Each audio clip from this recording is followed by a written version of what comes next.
नमस्कार मित्रों, मैं बालेंद्र सिंह स्वागत करता हूं आपके अपने YouTube channel Kanpur education hub पर। यदि आप लोगों ने अभी तक हमारे चैनल को सब्सक्राइब नहीं किया है तो कृपया जल्द से जल्द सब्सक्राइब कर लें तथा ज़्यादा से ज़्यादा लाइक, शेयर और कमेंट करते रहें। धन्यवाद। चलिए चलते हैं अब अपने टॉपिक की ओर। आज का जो अपना टॉपिक है वह है नीति आयोग। आज का जो अपना टॉपिक है वह क्या है? नीति आयोग। आज हम लोग जानेंगे नीति आयोग वास्तव में है क्या, नीति आयोग की स्थापना किस संस्था के स्थान पर की गई, नीति आयोग वर्तमान समय में सरकार के लिए किस प्रकार कार्य कर रही है, नीति आयोग और योजना आयोग में क्या क्या अंतर होते हैं और नीति आयोग के क्या उद्देश्य हैं, इसके बारे में आज हम लोग डिटेल से जाने वाले हैं। तो चलिए जानते हैं सबसे पहले नीति आयोग वास्तव में है क्या। क्या था? 1950 में एक संस्था गठित की गई थी जिसका नाम था योजना आयोग। योजना आयोग क्या कर रही थी? भारत में योजनाओं को बनाने और उनको लागू करने का कार्य कर रही थी। वहीं 1952 ईस्वी में दूसरी संस्था गठित की गई थी जिसका नाम था राष्ट्रीय विकास परिषद। राष्ट्रीय विकास परिषद को योजनाओं को अनुमोदित करने का कार्य सौंपा गया था। राष्ट्रीय विकास परिषद को योजनाओं को अनुमोदित करने का कार्य सौंपा गया था। तो जब हमने पिछली क्लास में पढ़ा था तो मैंने बताया था जो योजना आयोग था, योजना आयोग में सारे के सारे सदस्य किसके थे? केंद्र के थे। योजना आयोग में सारे के सारे सदस्य किसके थे? केंद्र के थे। जब पिछली क्लास में पढ़ा था तो मैंने बताया था इसके बारे में। तो हम कह सकते हैं कि जो योजनाएं बनाने और लागू करने का कार्य होता था वह केंद्र में किया जाता था, या कह सकते हैं केंद्र द्वारा योजनाओं को बनाने तथा लागू करने का कार्य किया जाता था और राज्यों को दिया जाता था उन योजनाओं को लागू करने के लिए। तो अलग अलग राज्य क्या करते थे? वे अपने अपने यहाँ उन योजनाओं को लागू करने का कार्य किया करते थे। अलग अलग राज्य इन योजनाओं को लागू करने का कार्य किया करते थे। तो देखा गया कि जो योजना केंद्र में बनी, एक योजना बन गई और अलग अलग राज्यों में लागू कर दी गई। अब कई बार ये देखा गया कि कई जगह ऐसी हुई जहां पर इस योजना की आवश्यकता नहीं है फिर भी इस योजना को लागू कर दिया गया। जहां पर इस योजना की आवश्यकता नहीं है फिर भी उस राज्य को क्या करना पड़ा? इस योजना को लागू करना पड़ा। इस प्रकार की कुछ कमियां आई। इसलिए क्या हुआ कि इस योजना आयोग के स्थान पर नीति आयोग का गठन कर दिया गया। योजना आयोग के स्थान पर नीति आयोग का गठन कर दिया गया। और वहीं यदि हम दूसरे बिहेवियर से समझें या दूसरे तरीके से समझें तो एक बात ये भी आती है कि इसमें जो योजना आयोग है, योजना आयोग में केवल केंद्र के लोगों को सम्मिलित किया गया था और राज्य के लोगों को सम्मिलित नहीं किया गया था। तो 1950 के आसपास देखा जाए तो कहीं तक ठीक है, क्योंकि क्या है कि उस समय हमारा देश आजाद हुआ था और 1950 के आसपास जो भारत की आर्थिक स्थिति थी वो बहुत अच्छी नहीं हुआ करती थी। भारत के जो राज्य हुआ करते थे वह मुख्यतः केंद्र सरकार के उपांग हुआ करते थे। केंद्र सरकार के उपांग हुआ करते थे, यानी कि केंद्र पर पूर्णतया आश्रित हुआ करते थे। तो केंद्र ही क्या करती थी? योजनाओं को बनाने और लागू करने का कार्य किया करती थी। केंद्र ने क्या किया? केंद्र ही योजनाओं को बनाती थी और राज्यों को सौंपती थी और राज्य उसको लागू करते थे। लेकिन यदि वर्तमान समय में देखा जाए तो राज्य खुद में इतने सक्षम है, राज्यों ने वृद्धि और विकास के इतने संसाधन जुटा रखे हैं कि राज्य भी क्या कर सकता है? वर्तमान समय में केंद्र के साथ कंधे से कंधा मिलाकर चलने के लिए तैयार है। तो इसमें क्या हुआ? योजना आयोग को बदलकर नीति आयोग कर दिया गया। योजना आयोग के स्थान पर नीति आयोग का गठन कर दिया गया। तो नीति आयोग में क्या किया गया? नीति आयोग में राज्यों को भी सम्मिलित कर लिया गया। नीति आयोग में क्या हुआ? राज्यों को भी सम्मिलित कर लिया गया। अब क्या होगा? केंद्र और राज्य दोनों मिलकर योजनाओं को बनाने और लागू करने का कार्य करेंगे। लेकिन स्वीकृति देने का जो कार्य होगा, स्वीकृति देने का कार्य केंद्र सरकार ही करेगी नीति आयोग के अंतर्गत। तो चलिए आगे हम जानते हैं इसके बारे में डिटेल से। तो यदि मैं बात करूं कि नीति आयोग की स्थापना कब की गई, तो नीति आयोग की जो स्थापना थी कब की गई, तो उसके पहले हम जान लेते हैं कि जो योजना आयोग था, मैंने पिछली क्लास में बताया था जो योजना आयोग था, योजना आयोग को 13 अगस्त 2014 ईस्वी में समाप्त कर दिया गया था। 13 अगस्त 2014 ईस्वी में समाप्त कर दिया गया था और उसी योजना आयोग के स्थान पर 1 जनवरी 2015 ईस्वी को नीति आयोग का गठन कर दिया गया, जो कि वर्तमान समय में क्या है, भारत में कार्यरत है। क्या, चलिए जानते हैं। 1 जनवरी 2015 ईस्वी को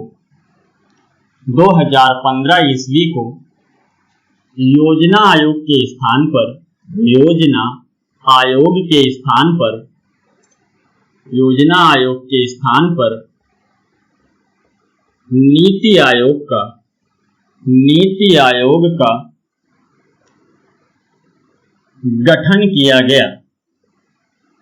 गठन किया गया। कब?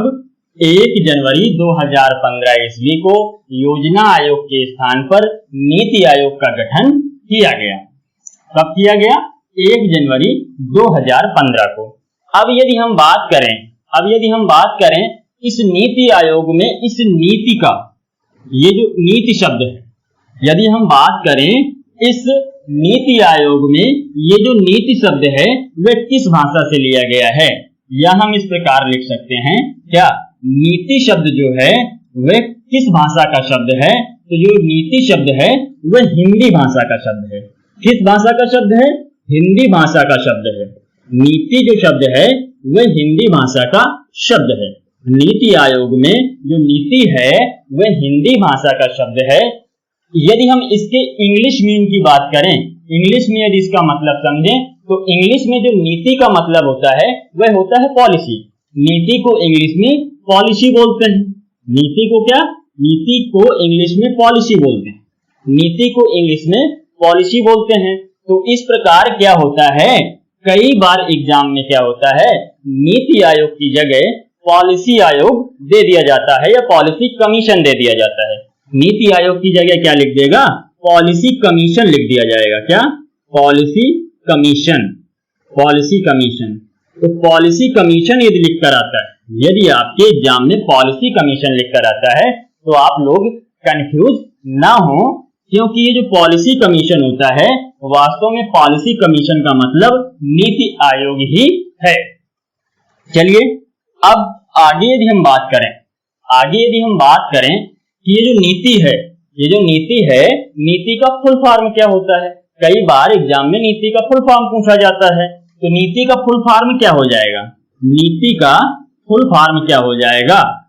इस नीति आयोग का जो फुल फॉर्म होता है, इस नीति आयोग का फुल फॉर्म होता है national institution for transforming India. नीति का फुल फॉर्म क्या होगा? तो नीति का फुल फॉर्म होता है national institution for transforming India. चलिए क्या हो गया नीति का फुल फॉर्म? तो नीति का जो फुल फॉर्म हुआ वह हुआ नेशनल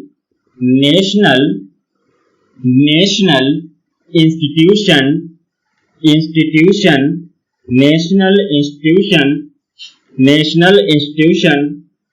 फॉर ट्रांसफॉर्मिंग इंडिया। तो नीति का फुल फॉर्म क्या हो गया? तो नीति का फुल फॉर्म हो जाता है national institution for transforming India, या इसे हिंदी में कह सकते हैं राष्ट्रीय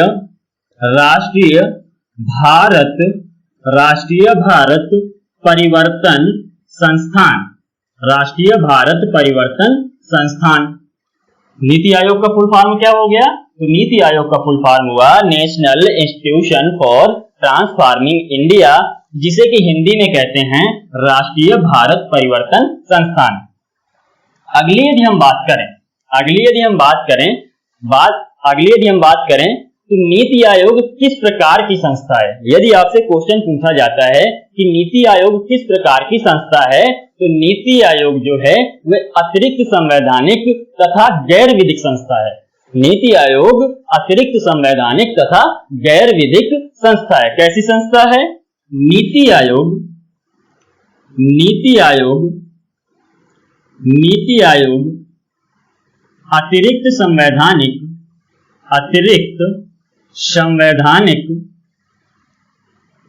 आयोग अतिरिक्त संवैधानिक तथा गैर विधिक संस्था है।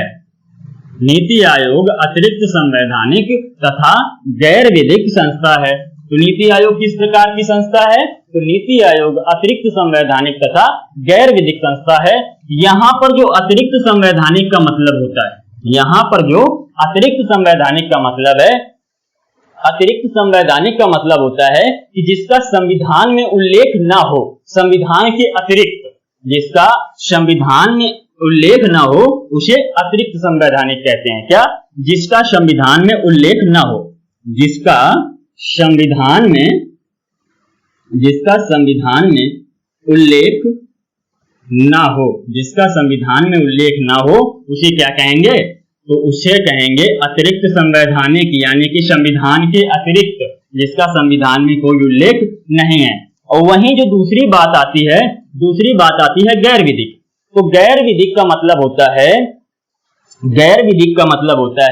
ऐसी संस्था जिसकी स्थापना के लिए कोई कानून न लाया गया हो, ऐसी संस्था जिसकी स्थापना के लिए कोई कानून न लाया गया हो, गैर विधिक संस्था कहलाती है। तो क्या हो गया? ऐसी संस्था जिसकी स्थापना के लिए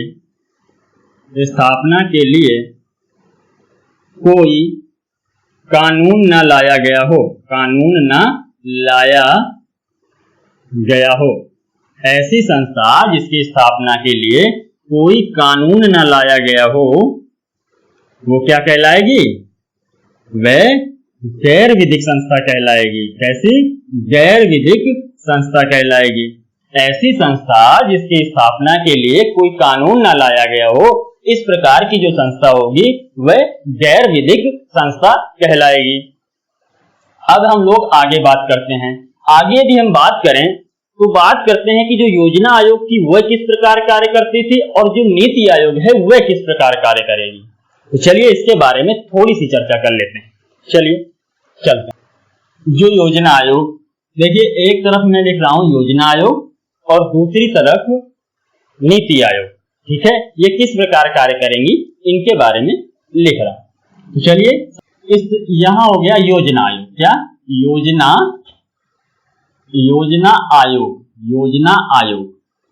योजना आयोग यानी कि प्लानिंग कमीशन। कौन सी? Planning commission. और दूसरी तरफ लिख रहा हूं नीति आयोग।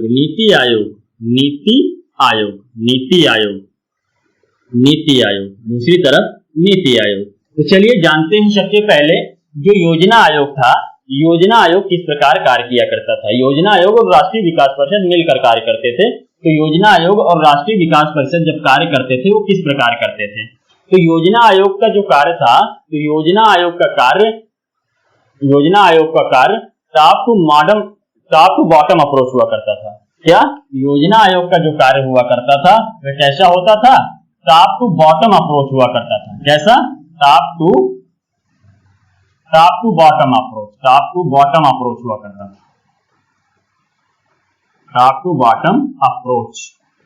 योजना आयोग का जो कार्य था वह कैसा था?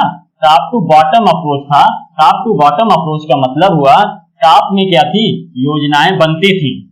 टॉप में कौन होता है? तो टॉप में यानी कि उच्च स्तर पर कौन होगा? तो उच्च स्तर पर केंद्र होगा और केंद्र में क्या होंगी? योजनाएं बनेंगी। केंद्र में क्या होगा? योजनाएं बनेंगी। केंद्र में योजना बनेगी। केंद्र में क्या होगा? योजना बनेगी। और इसे क्या होता था? बॉटम में भेज दिया जाता था। और बॉटम से क्या होता था? यहाँ से स्वीकृति लेने के लिए भेजा जाता था, यानी कि अनुमोदन के लिए कहाँ भेजा जाता था? बॉटम में भेजा जाता था, यानी कि निम्न स्तर पर भेजा जाता था। निम्न स्तर पर इसलिए भेजा जाता था, अनुमोदन के लिए जो था वह निम्न स्तर पर भेजा जाता था और निम्न स्तर पर ही योजनाओं को लागू किया जाता था। निम्न स्तर पर ही कहां पर? निम्न स्तर पर ही क्या होता था? योजनाओं को लागू किया जाता था। और निम्न स्तर पे कौन होंगे? तो निम्न स्तर पर राज्य होते थे। राज्य के पास ये योजनाएं भेजी जाती थी और राज्य इनको क्या करते थे? अनुमोदित करने का कार्य करते थे। क्या? अनुमोदित करने का कार्य जो था वह राज्य करते थे और राज्य ही क्या करते थे? इन योजनाओं को लागू करते थे। राज्य ही क्या करते थे? इन योजनाओं को लागू करने का कार्य करते थे। तो क्या हुआ? जो योजना आयोग था वह टॉप टू बॉटम अप्रोच हुआ करता था, यानी कि टॉप यानी उच्च स्तर पर योजनाएं बनती थी, यानी कि केंद्र में क्या था, योजनाएं बनती थी और उनको भेजा जाता था निम्न स्तर पर, यानी कि राष्ट्रीय विकास परिषद के पास, और राष्ट्रीय विकास परिषद में राज्य के लोगों को सम्मिलित किया गया था और राष्ट्रीय विकास परिषद में जो राज्य के लोग थे योजनाओं को अनुमोदित करने का कार्य करते थे और यही जो राज्य हुआ करते थे, राज्य ही इन योजनाओं को लागू किया करते थे। यानी कि राज्य के पास केंद्र सरकार ने योजनाएं भेजी तो राज्य क्या करेंगे, इन योजनाओं को लागू करेंगे अपने यहाँ। तो क्या हो गया, जो योजना आयोग था, योजना आयोग टॉप टू बॉटम अप्रोच था। वहीं यदि हम बात करें नीति आयोग, यहीं यदि हम बात करें नीति आयोग की, तो नीति आयोग जो था वह बॉटम टू टॉप अप्रोच हुआ करता था। कैसा, बॉटम टू टॉप अप्रोच हुआ करता था। नीति आयोग कैसा था, तो NITI Aayog bottom to top approach हुआ करता था। नीति आयोग जो था वह बॉटम टू टॉप अप्रोच हुआ करता था। यानी क्या होगा, नीति आयोग में क्या होगा, नीति आयोग में क्या होगा, नीति आयोग जो है वह बॉटम टू टॉप अप्रोच है। बॉटम टू टॉप अप्रोच का मतलब हुआ कि निम्न स्तर पर यहाँ पर योजनाएं बनेंगी। कहां पर, निम्न स्तर पर, निम्न स्तर पर क्या होगा, योजनाएं बनेंगी। यानी कि बॉटम में क्या होगा, योजनाएं बनेंगी, बॉटम में योजनाएं बनेगी और योजनाओं को कहां, उच्च स्तर पर भेजा जाएगा। कहां पर, टॉप स्तर पर, यानी कि उच्च स्तर पर। उच्च स्तर पर कौन होगा, केंद्र होगा। इन योजनाओं को केंद्र के पास भेज दिया जाएगा योजनाओं को बनाने के बाद, और केंद्र क्या करेगी, निम्न स्तर पर क्या होगा, निम्न स्तर पर राज्य होंगे, निम्न स्तर पर राज्य होंगे और राज्य क्या करेंगे, योजना बनाएंगे। राज्य क्या करेंगे, योजना बनाएंगे और इस योजना को केंद्र के पास भेजा जाएगा। केंद्र क्या करेगा, केंद्र इनको स्वीकृति देने का कार्य करेगा। केंद्र क्या करेगा, केंद्र का काम होगा इस योजना को स्वीकृति देने का। तो क्या हुआ, जो नीति आयोग है, NITI Aayog bottom to top approach है, यानी कि निम्न स्तर पर, यानी कि राज्य स्तर पर क्या होंगी, योजनाएं बनेंगी और इन्हें केंद्र के पास भेजा जाएगा और केंद्र क्या करेगी, इनको स्वीकृति देने का कार्य करेगी। केंद्र क्या करेगी, इनको स्वीकृति देने का कार्य करेगी। इस प्रकार हम कह सकते हैं जो नीति आयोग होगा, नीति आयोग में राज्य सरकार और केंद्र सरकार दोनों मिलकर योजनाएं बनाने का कार्य करेंगी। नीति आयोग में राज्य सरकार और केंद्र सरकार दोनों मिलकर योजनाएं बनाने का कार्य करेंगी, ऐसा कहा जा सकता है। तो चलिए आगे यदि हम बात करें तो आगे हम लोग बात करने वाले हैं अब नीति आयोग में सदस्य कौन कौन होंगे। नीति आयोग के कुछ सदस्य होंगे, तो नीति आयोग में सदस्य कौन कौन होते हैं इनके बारे में डिटेल से जानते हैं। चलिए जानते हैं नीति आयोग के सदस्यों के बारे में, यानी कि गवर्निंग काउंसिल के बारे में। नीति आयोग के सदस्यों को गवर्निंग काउंसिल कहा जाता है, तो जानते हैं गवर्निंग काउंसिल के बारे में। नीति आयोग के सदस्यों के बारे में जानते हैं।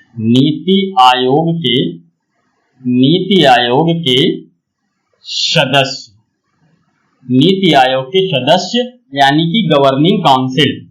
नीति आयोग के सदस्य यानी कि गवर्निंग काउंसिल। यदि हम बात करें, सबसे पहले यदि हम बात करें कि जो नीति आयोग होता है, नीति आयोग में पदेन अध्यक्ष कौन होता है, नीति आयोग का पदेन अध्यक्ष कौन होता है, तो नीति आयोग का पदेन अध्यक्ष प्रधानमंत्री को बनाया जाता है। किसको, प्रधानमंत्री को बनाया जाता है। सबसे पहली बात आती है किसकी, पदेन अध्यक्ष की। तो पदेन अध्यक्ष किसे बनाया जाएगा, तो पदेन अध्यक्ष जो बनाया जाएगा वह प्रधानमंत्री को बनाया जाएगा। पदेन अध्यक्ष किसे बनाया जाएगा, तो पदेन अध्यक्ष जो होंगे वे कौन होंगे, प्रधानमंत्री होंगे। प्रधानमंत्री होंगे। क्या है, नीति आयोग के अध्यक्ष किसे बनाया गया, तो नीति आयोग के जो अध्यक्ष होंगे वे प्रधानमंत्री होंगे। भारत का जो भी प्रधानमंत्री होगा वो क्या होगा, नीति आयोग का अध्यक्ष होगा। यदि हम बात करें नीति आयोग के प्रथम अध्यक्ष कौन थे, तो वर्तमान प्रधानमंत्री माननीय नरेंद्र मोदी जी क्या हैं, नीति आयोग के प्रथम अध्यक्ष हैं। नीति आयोग के प्रथम अध्यक्ष कौन है, तो माननीय प्रधानमंत्री नरेंद्र मोदी जी क्या हैं, नीति आयोग के प्रथम अध्यक्ष हैं। और यदि पूछता है वर्तमान में नीति आयोग के अध्यक्ष कौन है, तो तत्कालीन प्रधानमंत्री माननीय नरेंद्र मोदी जी ही क्या हैं, वर्तमान में नीति आयोग के अध्यक्ष। अब यदि हम बात करें, दूसरी बात जो आती है नीति आयोग के उपाध्यक्ष की, नीति आयोग के उपाध्यक्ष की। नीति आयोग के उपाध्यक्ष की बात आती है, यदि नीति आयोग की उपाध्यक्ष की बात की जाए तो नीति आयोग के जो उपाध्यक्ष की नियुक्ति की जाती है वह प्रधानमंत्री के द्वारा ही की जाती है। नीति आयोग के उपाध्यक्ष की जो नियुक्ति की जाती है वह प्रधानमंत्री के द्वारा ही की जाती है। यदि हम बात करें नीति आयोग के प्रथम उपाध्यक्ष कौन थे, तो नीति आयोग के प्रथम उपाध्यक्ष अरविंद पनगड़िया थे। नीति आयोग के जो प्रथम उपाध्यक्ष थे वे कौन थे, तो नीति आयोग के प्रथम उपाध्यक्ष अरविंद पनगड़िया थे। कौन? नीति आयोग के यदि प्रथम उपाध्यक्ष की बात की जाए, प्रथम उपाध्यक्ष, तो नीति आयोग के प्रथम उपाध्यक्ष कौन हुए, तो नीति आयोग के प्रथम उपाध्यक्ष अरविंद पनगड़िया हुए। कौन? अरविंद पनगड़िया। अरविंद पनगड़िया जो हैं वे नीति आयोग के प्रथम उपाध्यक्ष हुए। नीति आयोग के प्रथम उपाध्यक्ष अरविंद पनगड़िया हुए। और वहीं यदि हम बात करें वर्तमान उपाध्यक्ष कौन है, तो वर्तमान उपाध्यक्ष की यदि बात आती है, वर्तमान उपाध्यक्ष नीति आयोग के यदि वर्तमान उपाध्यक्ष की बात करें तो डॉक्टर राजीव कुमार जो हैं, डॉक्टर राजीव कुमार जो हैं वे नीति आयोग के वर्तमान उपाध्यक्ष हैं। डॉक्टर राजीव कुमार नीति आयोग के वर्तमान उपाध्यक्ष हैं। तो कौन हो जाएंगे? डॉक्टर राजीव कुमार। डॉक्टर राजीव कुमार जो होंगे वे क्या हैं? राजीव कुमार। डॉक्टर राजीव कुमार जो होंगे वे नीति आयोग के क्या हैं? तत्कालीन उपाध्यक्ष हैं। यानी कि वर्तमान में जो उपाध्यक्ष हैं वे कौन हैं? डॉक्टर राजीव कुमार नीति आयोग के वर्तमान उपाध्यक्ष हैं। अगली यदि हम बात करें नीति आयोग के उपाध्यक्ष के बारे में, आप लोग याद रखिएगा, ये इंपॉर्टेंट हो जाता है। नीति आयोग का उपाध्यक्ष पूछा जाता है। तो नीति आयोग के वर्तमान उपाध्यक्ष कौन है? तो डॉक्टर राजीव कुमार जो हैं वे नीति आयोग के वर्तमान उपाध्यक्ष हैं। चलिए अगली यदि हम बात करें तो इसके जो नीति आयोग के सीईओ हैं, नीति आयोग के सीईओ कौन है? CEO chief executive officer. Chief executive officer कौन है? तो चलिए नीति आयोग के जो सीईओ हैं, नीति आयोग के सीईओ, वर्तमान में नीति आयोग के सीईओ कौन है? तो वो हैं आपके अमिताभ कांत। नीति आयोग के सीईओ कौन है? तो नीति आयोग के सीईओ अमिताभ कांत हैं। कौन है? अमिताभ कांत जो हैं वो नीति आयोग के वर्तमान सीईओ हैं। नीति आयोग के वर्तमान सीईओ कौन है? तो नीति आयोग के वर्तमान सीईओ अमिताभ कांत हैं। अगली यदि हम बात करें तो नीति आयोग में सभी राज्यों के मुख्यमंत्री तथा उनके मंत्रिमंडल को सम्मिलित किया जाता है। या हम कहें क्या होता है कि सभी राज्यों के मुख्यमंत्री व अगली यदि हम बात करें तो इसमें क्या होता है? सभी राज्यों के मुख्यमंत्री तथा उसके कैबिनेट मंत्रियों को सम्मिलित किया जाता है। तो क्या है? सभी राज्यों के मुख्यमंत्री, सभी राज्यों के मुख्यमंत्री तथा उनके कैबिनेट मंत्री भी नीति आयोग में सम्मिलित होते हैं। उनके कैबिनेट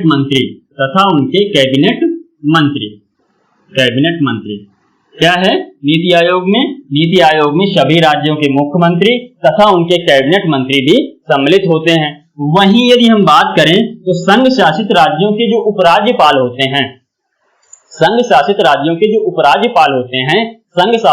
के उपराज्यपालों को भी नीति आयोग में सम्मिलित किया जाता है। तो क्या हो जाएगा? संघ शासित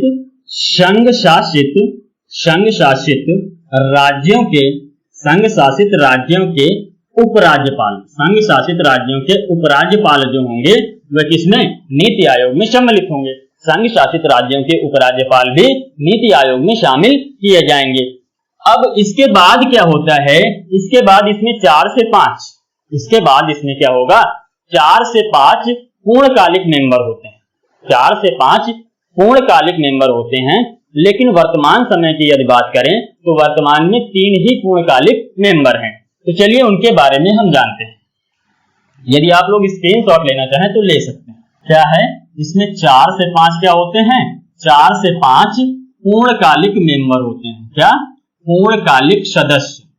4 से 5 पूर्णकालिक सदस्य होते हैं। 4 से 5 क्या होते हैं? पूर्णकालिक सदस्य होते हैं। 4 से 5 पूर्णकालिक सदस्य होते हैं। वर्तमान में यदि देखा जाए तो वर्तमान में 3 पूर्णकालिक सदस्य हैं। 3 पूर्णकालिक सदस्य हैं। वर्तमान में 3 पूर्णकालिक सदस्य हैं। क्या है? नीति आयोग में 4 से 5 क्या है? पूर्णकालिक सदस्य होते हैं। यदि वर्तमान की बात करें तो वर्तमान में केवल और केवल 3 पूर्णकालिक सदस्य हैं। वे 3 पूर्णकालिक सदस्य कौन कौन से हैं? तो पहली बात आती है, पहले नंबर पे आते हैं वीके सारस्वत। वीके सारस्वत यानी कि विजय कुमार सारस्वत। और विजय कुमार सारस्वत कौन है? तो विजय कुमार सारस्वत डीआरडीओ के पूर्व सचिव हुआ करते थे। तो चलिए पहले नंबर पे क्या आ गया? पहले नंबर पे जो अध्यक्ष हैं, पूर्णकालिक अध्यक्ष के रूप में हैं, पूर्णकालिक अध्यक्ष हैं। वर्तमान में 3 पूर्णकालिक अध्यक्ष हैं। तो यदि हम पहले नंबर में बात करें तो पहले अध्यक्ष कौन हुए? तो सबसे पहले नाम आता है वीके सारस्वत का। किसका? वीके सारस्वत। वीके सारस्वत, वीके सारस्वत, वीके सारस्वत यानी कि विजय कुमार सारस्वत। वीके सारस्वत यानी कि विजय कुमार सारस्वत। और ये कौन है? तो ये डीआरडीओ के पूर्व सचिव हैं। डीआरडीओ के पूर्व सचिव हैं। वीके सारस्वत जो हैं वे डीआरडीओ के पूर्व सचिव हैं। वहीं यदि हम दूसरे नंबर पे बात करें, दूसरे पूर्णकालिक सदस्य की बात करें तो दूसरे नंबर पे नाम आता है रमेश चंद्र का। और रमेश चंद्र मुख्यतः कृषि विशेषज्ञ हैं। ठीक है, दूसरे नंबर पे कौन आएंगे? तो दूसरे नंबर पे जो नाम आता है वह आता है रमेश चंद्र का। दूसरे नंबर पे क्या होगा? तो दूसरे नंबर पे पूर्णकालिक सदस्य के रूप में नाम आता है रमेश चंद्र का। और रमेश चंद्र जो हैं वो क्या हैं? वे कृषि विशेषज्ञ हैं। क्या हैं? रमेश चंद्र मुख्यतः कृषि विशेषज्ञ हैं। क्या हैं? कृषि विशेषज्ञ हैं। रमेश चंद्र मुख्यतः क्या हैं? एक कृषि विशेषज्ञ हैं। दूसरे नंबर पे किसका नाम आया? रमेश चंद्र का। और रमेश चंद्र मुख्यतः क्या हैं? एक कृषि विशेषज्ञ हैं।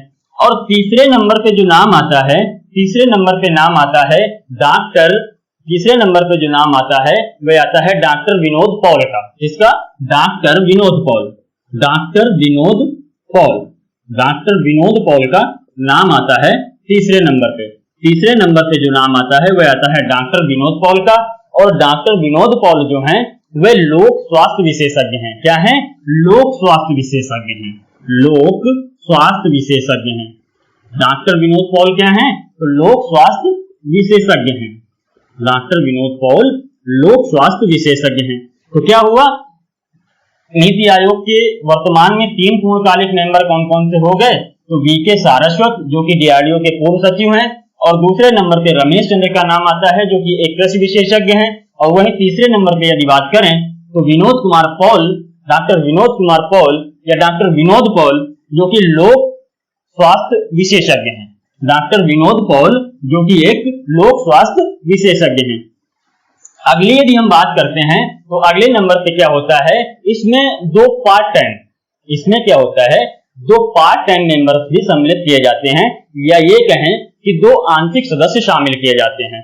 नीति आयोग में क्या होता है? 2 पार्ट टाइम मेंबर सम्मिलित होते हैं, या ये कहें कि 2 आंशिक सदस्य नीति आयोग में शामिल होते हैं। तो क्या होगा? नीति आयोग में 2 आंशिक सदस्य होते हैं। कैसे? आंशिक सदस्य होते हैं। कितने? 2 आंशिक सदस्य होते हैं। किसमें? नीति आयोग में 2 आंशिक सदस्य होते हैं, या ये कहें कि 2 पार्ट टाइम मेंबर होते हैं। पार्ट टाइम मेंबर होते हैं। ये कह सकते हैं कि 2 क्या होते हैं? इसमें पार्ट टाइम मेंबर होते हैं। तो यदि हम बात करें नीति आयोग के आंशिक सदस्यों की तो पहले नंबर पे जो नाम आता है वह आता है एडवाइजर आलोक सिंह का। पहले नंबर पे जो नाम आता है वह क्या आएगा? Adviser Alok Singh. Adviser Alok Singh. Adviser Alok Singh. Adviser Alok Singh क्या है? तो एडवाइजर आलोक सिंह जो हैं, एडवाइजर आलोक सिंह जो हैं वो क्या है? नीति आयोग के आंशिक सदस्य के रूप में सम्मिलित हैं। दूसरे नंबर पे जो बात आती है, दूसरे नंबर पे जो बात आती है वह आती है जितेंद्र कुमार। मानिए जितेंद्र कुमार जी भी क्या हैं? जितेंद्र कुमार जी भी क्या हैं? नीति आयोग के आंशिक सदस्य के रूप में सम्मिलित हैं। तो दूसरे नंबर पे क्या हो गया, जितेंद्र कुमार। दूसरे नंबर पे क्या हुआ, जितेंद्र कुमार।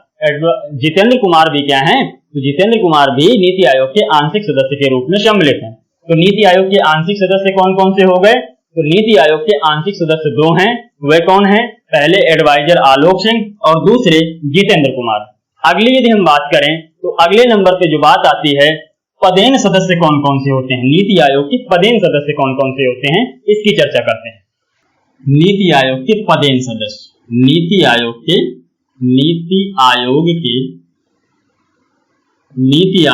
पदेन सदस्य, नीति आयोग के पदेन सदस्य कौन कौन से होते हैं, इसकी चर्चा हम लोग कर लेते हैं। तो नीति आयोग के मुख्यतः 4 पदेन सदस्य होते हैं। कितने, 4 पदेन सदस्य होते हैं। कौन कौन से, गृह मंत्री, शिक्षा मंत्री, रक्षा मंत्री और कृषि मंत्री। कौन, गृह मंत्री,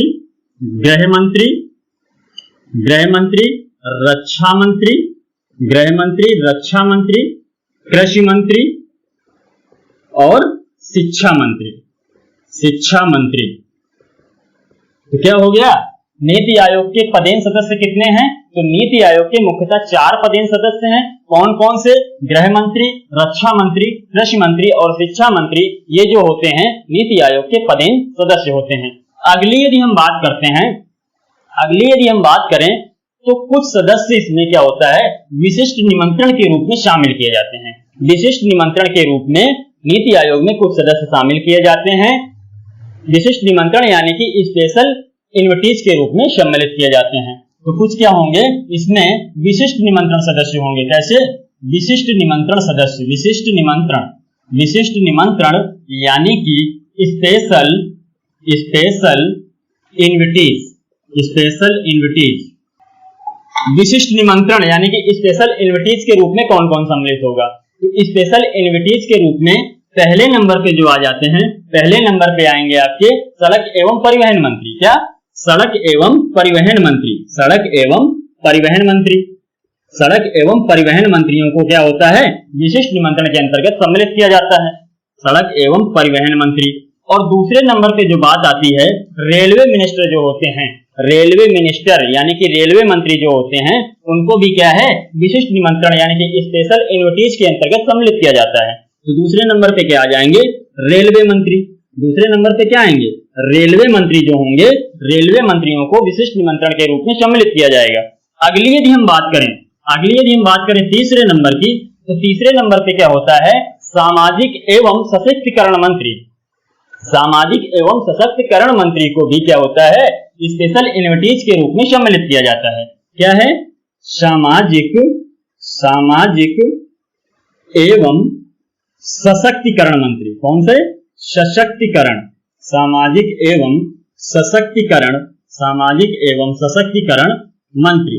सामाजिक एवं सशक्तिकरण मंत्री को क्या होता है, स्पेशल इन्विटीज के रूप में सम्मिलित किया जाता है। और वहीं यदि हम चौथे नंबर पे बात करें तो जो सांख्यिकी मंत्री होते हैं, सांख्यिकी मंत्रियों को भी क्या होता है, स्पेशल इन्विटीज के रूप में सम्मिलित किया जाता है। सांख्यिकी मंत्रियों को भी क्या होता है, स्पेशल इन्विटीज के रूप में सम्मिलित किया जाता है।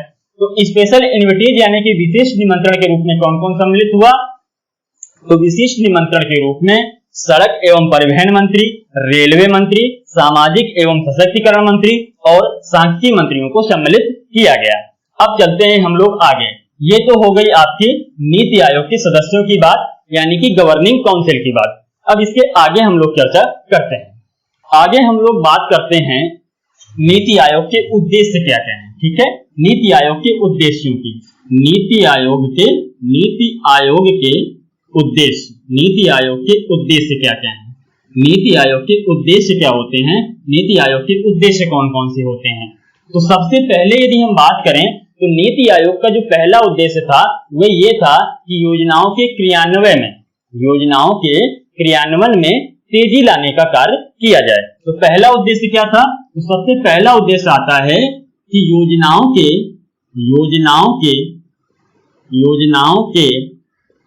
क्रियान्वयन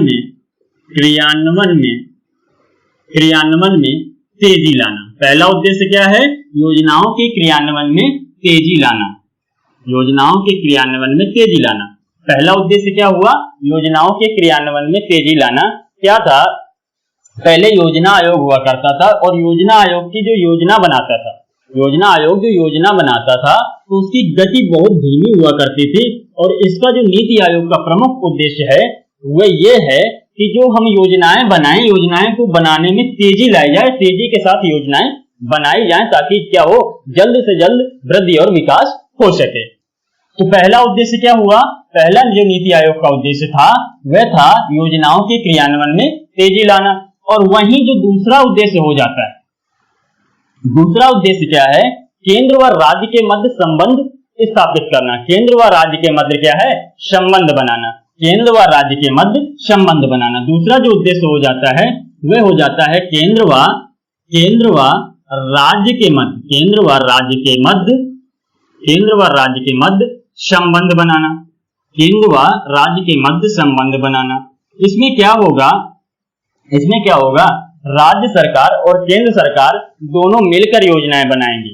इसमें राज्य सरकार और केंद्र सरकार दोनों मिलकर योजनाएं बनाएंगी, जिससे क्या होगा, राज्यों और केंद्र के मध्य क्या होगा, संबंध अच्छे होंगे।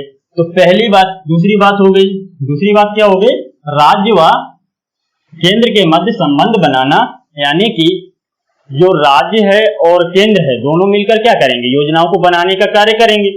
और जब दोनों मिलकर योजनाओं को बनाएंगे और उनको लागू करने का कार्य करेंगे तो क्या होगा, राज्यों और केंद्रों के मध्य क्या होगा, संबंध अच्छे होंगे। अगली यदि हम तीसरी बात करें, अगली यदि हम तीसरी बात करें तो तीसरी जो बात आती है वो यह आती है, जो नीति आयोग होगा वो सरकार के लिए थिंक टैंक के रूप में कार्य करेगा। किस रूप में कार्य करेगा, थिंक टैंक के रूप में कार्य करेगा। किस रूप में, थिंक टैंक के रूप में, थिंक टैंक के रूप में, थिंक टैंक के रूप में, थिंक टैंक के रूप में कार्य करेगा, थिंक टैंक के रूप में कार्य करेगा।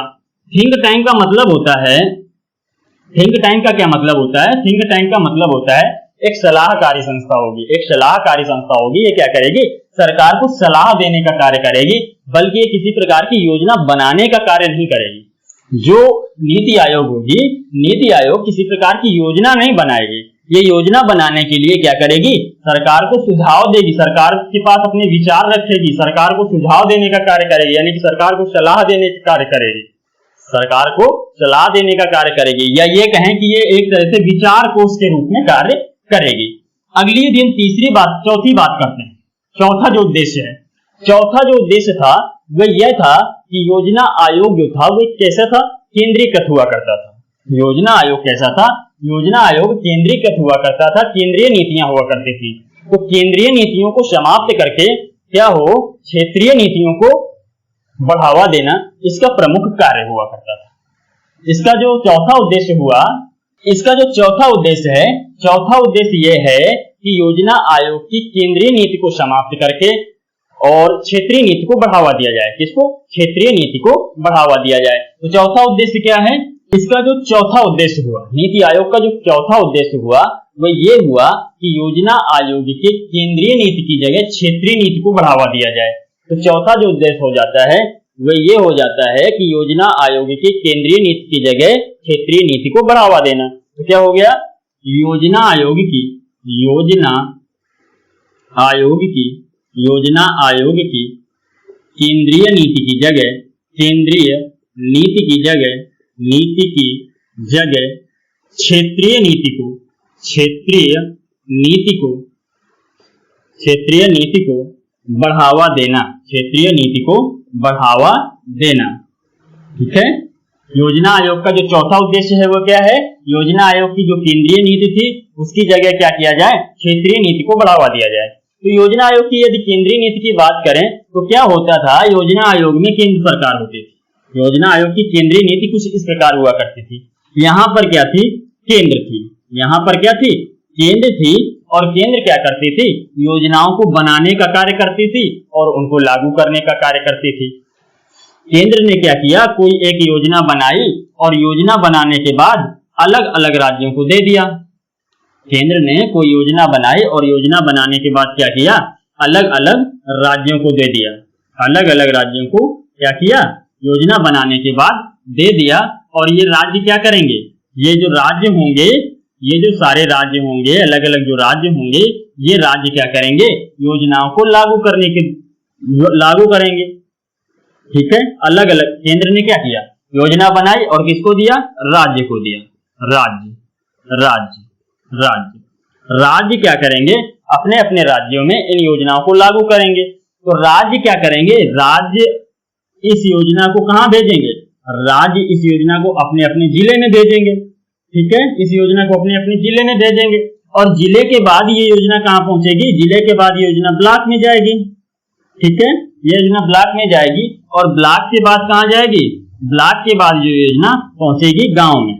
ब्लॉक के बाद योजना गांव में पहुंचेगी और गांव में क्या होगा, इस योजना को लागू कर दिया जाएगा।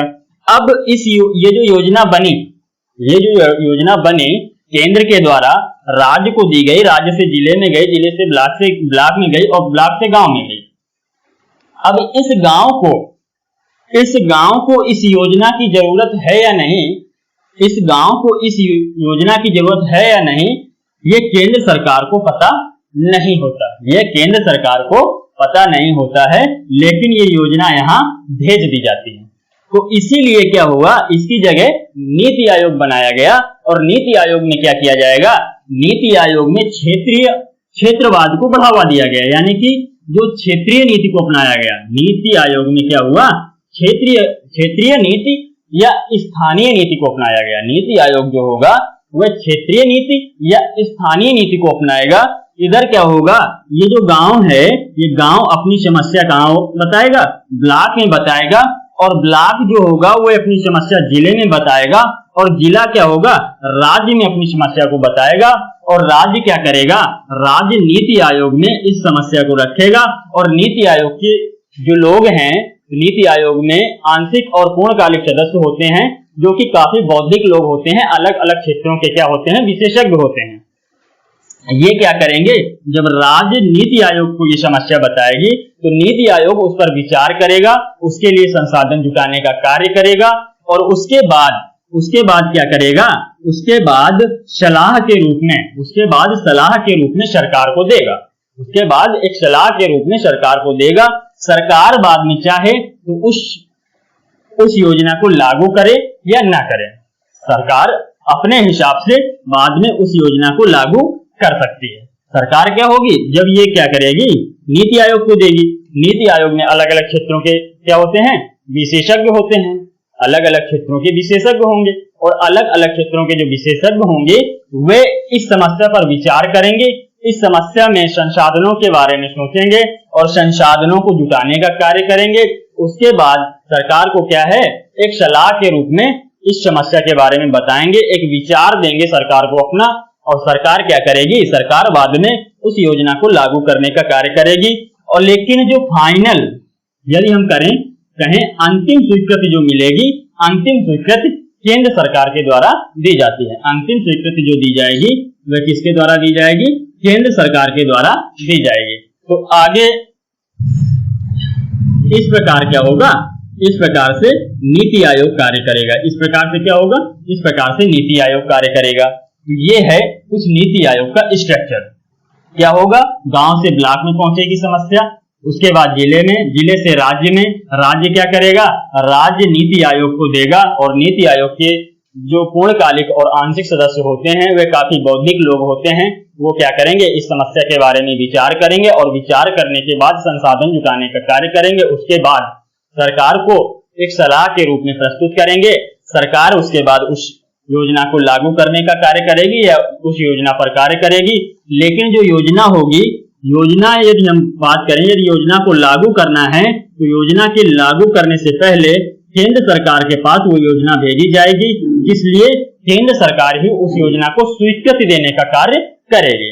चलिए अब हम लोग बात करते हैं आगे। तो चलिए पहले नंबर पे क्या है, पहले नंबर पे जो योजना आयोग है वह मुख्यतः रूसी मॉडल पर आधारित है। किस मॉडल पर, रूसी मॉडल पर आधारित है। इसलिए क्या है, इसे विदेशी संस्था के रूप में भी देखा गया। ये क्या है, रूसी मॉडल पर आधारित है। किस मॉडल पर, रूसी मॉडल पर आधारित है, रूसी मॉडल पर आधारित है। इसीलिए इसे क्या है, विदेशी संस्था के रूप में भी देखा जा रहा था। और वहीं यदि हम बात करें नीति आयोग की, तो नीति आयोग भारतीय विद्वानों द्वारा सुझाए गए मॉडल पर आधारित है। इस पर भारतीय विद्वानों द्वारा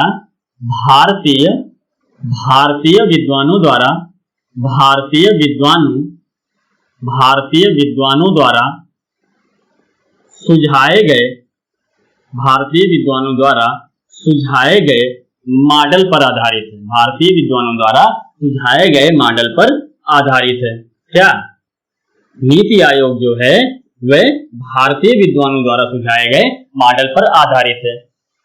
इसमें क्या था, योजना आयोग में एक अनुमोदन संस्था थी जो राष्ट्रीय विकास परिषद थी, और राष्ट्रीय विकास परिषद में ही क्या हुआ था, राज्यों को सम्मिलित किया गया था। तो क्या है, इसकी अनुमोदन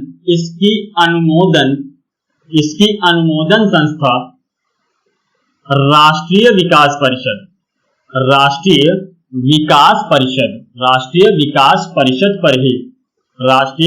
परिषद पर ही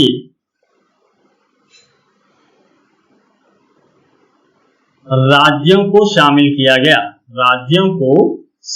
किया गया।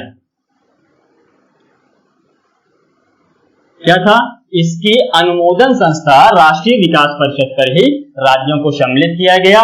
और वहीं यदि हम बात करें नीति आयोग की, तो नीति आयोग में किसी दूसरी संस्था की आवश्यकता नहीं पड़ी। ठीक है, किसी भी दूसरी संस्था की आवश्यकता नहीं पड़ी। दूसरी संस्था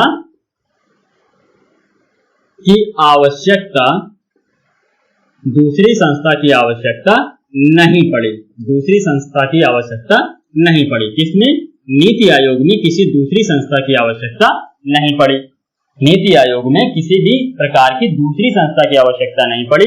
वहीं यदि हम देखें योजना आयोग, तो योजना आयोग में एक अनुमोदन संस्था हुआ करती थी जिसका नाम था राष्ट्रीय विकास परिषद, और राष्ट्रीय विकास परिषद में ही क्या था, राज्यों की भूमिका हुआ करती थी। अगली यदि हम बात करें तीसरे नंबर पे, तो तीसरे नंबर पे क्या है, तीसरे नंबर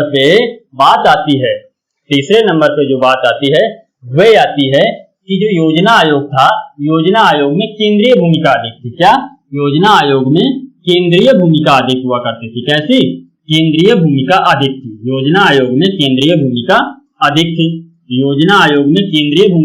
थी। और वहीं यदि हम बात करें नीति आयोग की, तो नीति आयोग में सहयोगी संघवाद की भावना है या सहयोगी संघवाद की भूमिका है। तो नीति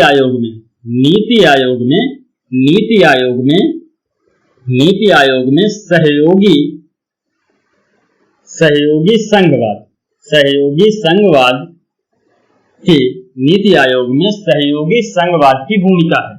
किसकी, नीति आयोग में क्या है, सहयोगी संघवाद की भूमिका है। सहयोगी संघवाद का मतलब होता है जब राज्य सरकार और केंद्र सरकार दोनों मिलकर कार्य करती हैं तो उसको कहते हैं सहयोगी संघवाद।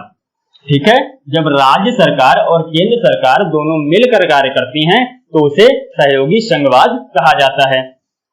अगली यदि हम बात करें चौथे नंबर की, तो चौथे नंबर पे बात आती है कि ये जो संस्था थी योजना आयोग पूर्णतया क्या थी, सरकार की भूमिका पर निर्भर हुआ करती थी। योजना आयोग पूर्ण रूप से सरकार की भूमिका पर निर्भर हुआ करती थी। और वहीं यदि हम देखें नीति आयोग को, तो नीति आयोग क्या थी, सरकार के साथ निजी क्षेत्रों को भी सम्मिलित किया गया था। नीति आयोग में क्या हुआ, सरकार के साथ साथ निजी क्षेत्रों को भी सम्मिलित किया गया, या ये कह सकते हैं जो नीति आयोग है वह पीपीपी मॉडल पर आधारित है। पीपीपी मॉडल मतलब होता है पब्लिक प्राइवेट पार्टनरशिप। ठीक है, तो ये क्या है, योजना आयोग पूर्णतया सरकार की भूमिका पर निर्भर थी। किसकी, यह पूर्णतया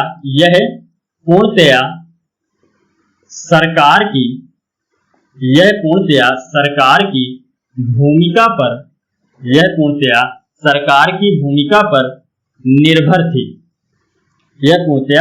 की भूमिका पर निर्भर थी। और यदि हम बात करें इसमें नीति आयोग की, तो नीति आयोग में क्या हुआ, इसमें सरकार के साथ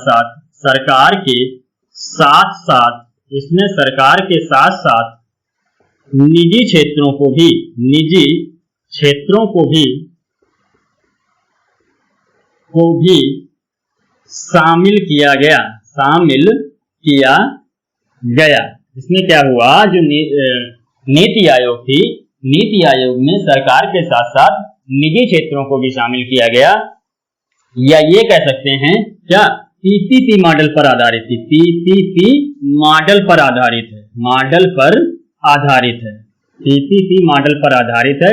यानी क्या हुआ, पीपीपी मॉडल पर आधारित का मतलब क्या हुआ कि जो पब्लिक प्राइवेट पार्टनरशिप, पब्लिक और प्राइवेट, पब्लिक यानी कि सरकार और प्राइवेट सेक्टर दोनों मिलकर पार्टनरशिप के रूप में कार्य करेंगे। अगली यदि हम बात करें 5वें नंबर की, तो 5वें नंबर पे बात आती है, अगली यदि हम बात करें 5वें नंबर की, तो 5वें नंबर पे जो बात आती है वह ये आती है कि जो योजना आयोग था, योजना आयोग केंद्रीकृत हुआ करती थी। योजना आयोग कैसी थी, केंद्रीयकृत थी। कैसी, केंद्रीकृत थी।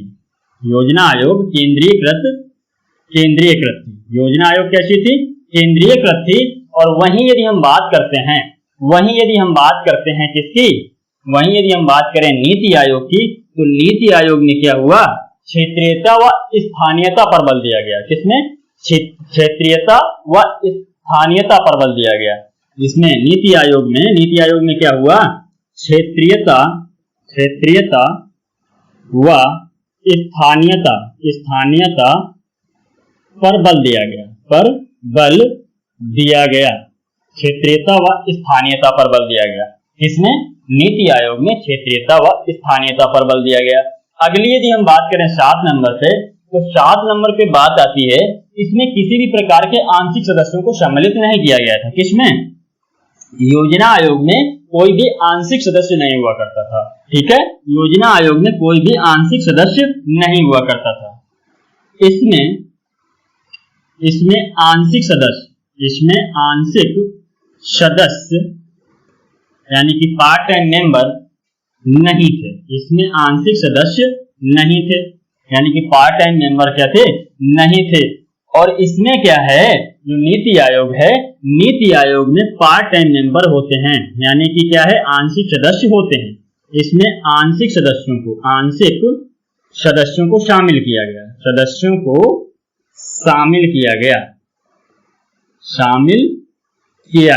इसमें नीति आयोग में आंशिक सदस्यों को क्या किया गया, शामिल किया गया। योजना आयोग में कोई भी आंशिक सदस्य नहीं था, लेकिन नीति आयोग में क्या हुआ, आंशिक सदस्यों को सम्मिलित कर लिया गया। चलिए आगे बात करते हैं। यदि आप लोग स्क्रीनशॉट लेना चाहें तो ले सकते हैं। चलिए बात करते हैं 7वें नंबर की। तो 7वें नंबर में क्या है, इसमें क्या है, योजना आयोग में जो होता है वो केंद्र की भूमिका प्रबल होती है।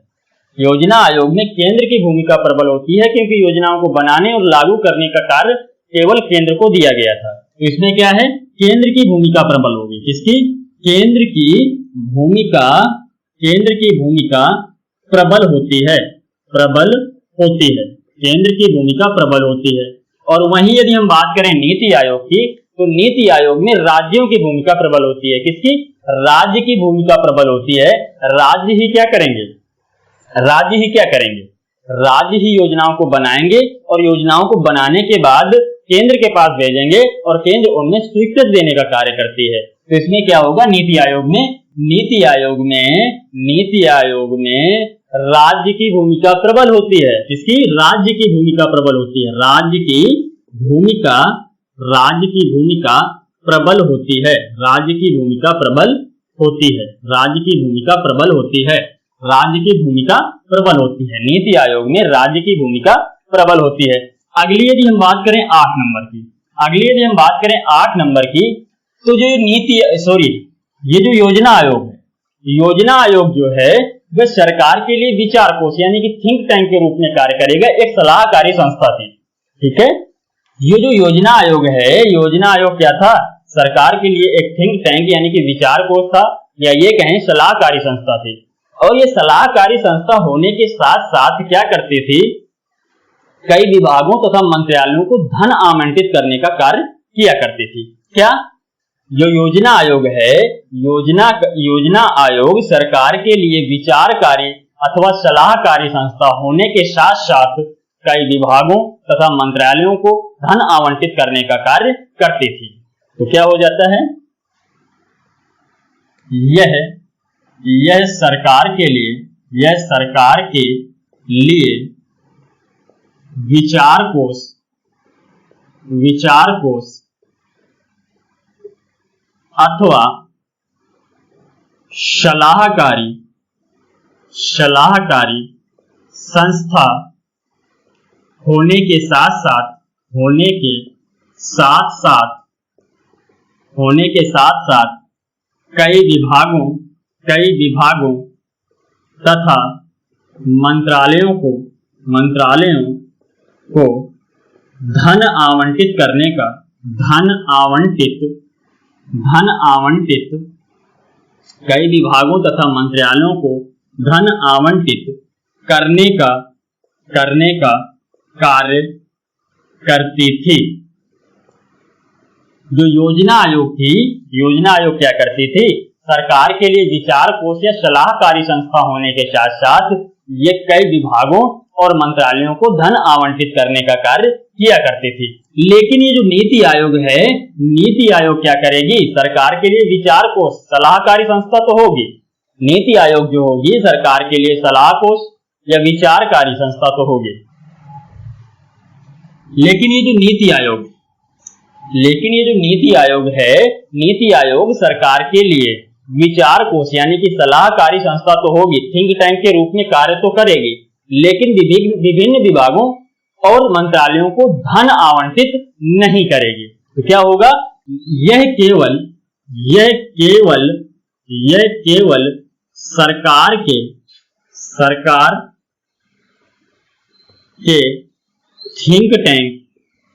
थिंक टैंक अथवा विचार कोष, थिंक टैंक यानी विचार कोष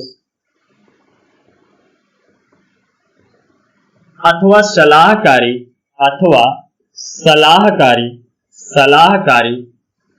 संस्था के रूप में कार्य करेगी। ये क्या होगा? ये जो नीति आयोग है, नीति आयोग केवल सरकार के लिए क्या करेगा? सरकार के लिए थिंक टैंक यानी कि विचार कोष अथवा सलाहकारी संस्था के रूप में तो कार्य करेगी, लेकिन ये जो धन आवंटित करने का कार्य था विभिन्न विभागों और मंत्रालयों को, वह नीति आयोग के द्वारा नहीं किया जाएगा। यह अधिकार नीति आयोग को नहीं दिया गया। यह अधिकार जो था वह नीति आयोग को नहीं दिया गया। सरकार ने इस अधिकार को अपने पास सुरक्षित रखा हुआ है। तो चलिए आज की क्लास हम लोग यहीं पर समाप्त करते हैं, फिर मिलेंगे अगली क्लास में। तब तक के लिए नमस्कार, धन्यवाद, बाय बाय।